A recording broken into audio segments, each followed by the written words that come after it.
മുഹറം മാസമായി കഴിഞ്ഞാൽ മുൻഗാമികളായ ആളുകൾ ഇബാദത്തിന് വേണ്ടി പ്രത്യേകമായ സമയം കണ്ടെത്തിയിരുന്നു. പഴയകാലത്ത് നമ്മുടെയൊക്കെ നാടുകളിൽ അധികവും കൂലിപ്പണിക്കാരാ.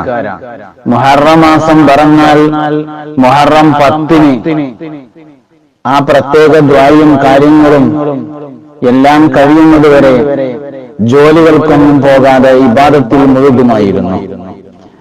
എന്ത് വിഷയം പറയുമ്പോഴും മുഹറം 10 കഴിയട്ടെ എന്നിട്ടാവാം എന്ന് പറയാറുണ്ടായിരുന്നു.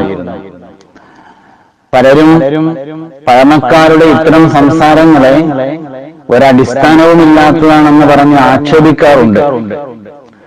ഇബാദത്തുകൾക്ക് വേണ്ടി സമയം മാറ്റിവെക്കുന്നതിനാൽ മറ്റു ജോലികൾക്ക് അവർ തിരിഞ്ഞിരുന്നില്ല എന്ന ന്യായം ശരിയാണ്. എന്നാൽ ആ ന്യായം മാത്രമല്ല അതിനുള്ളത്.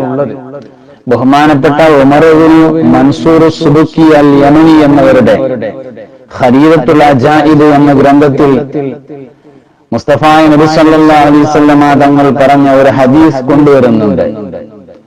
അബ്ദുല്ലാഹ് ഇബ്നു ലുബാബ റളിയല്ലാഹു അൻഹുവിൽ നിന്ന് ഉദ്ധരിക്കുന്ന ഹദീസ്, വൽ മുഹറമു അവ്വലുഹു ബലാഉൻ വആഖിറുഹു ഫറജുൻ ഖാലു യാ റസൂലല്ലാഹ് മൻ യസ്ലമു മിൻ ഖാൽ മൻ യൽസിമു ബൈതഹു വയതഅവ്വദു ബിസ്സുജൂദ്. മുസ്തഫ നബി സല്ലല്ലാഹു അലൈഹി വസല്ലമ തങ്ങൾ പറഞ്ഞു, വൽ മുഹറമു അവ്വലുഹു ബലാ, മുഹറമിന്റെ ആദ്യ ഭാഗം എന്ന് പറയുന്നത് ബലാ ആണ്, പരീക്ഷണമാണ്. വആഖിറുഹു ഫറജുൻ, അതിന്റെ അവസാന ഭാഗം ഫറജാണ്. ഫറജ് എന്ന് പറഞ്ഞാൽ ഫറാഗ്, രക്ഷ, സലാമത്ത്, കൈച്ചലാകൽ എന്നിവയാണ്. അപ്പൊ ആദ്യ ഭാഗം പരീക്ഷണങ്ങളുടെ ഭാഗമാണ് എന്നറിയിക്കുന്ന ഹദീസ് വന്നു. പാലു, അപ്പോൾ സഹാബത്ത് ചോദിച്ചു, യാ റസൂലല്ലാഹ്, അല്ലാഹുവിന്റെ റസൂലേ, മൻ യസ്ലമു മിൻഹു, അതിൽ നിന്ന് ആരാണ് രക്ഷപ്പെടുക?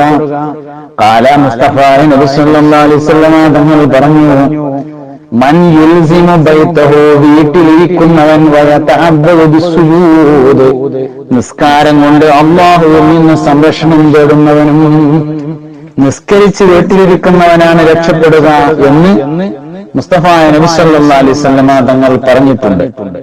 മുഹറമിന്റെ ആദ്യ ഭാഗങ്ങൾ നിസ്കാരം കൊണ്ടും സുജൂദ് കൊണ്ടും അള്ളാഹുവിനോട് കാവൽ തേടിക്കൊണ്ടുമൊക്കെ കഴിച്ചു കൂട്ടേണ്ടതാണ്, വീടിനെ നിർബന്ധമാക്കേണ്ട ദിവസങ്ങളാണ് എന്ന് ഈ ഹദീസ് അറിയിക്കുന്നുണ്ട്.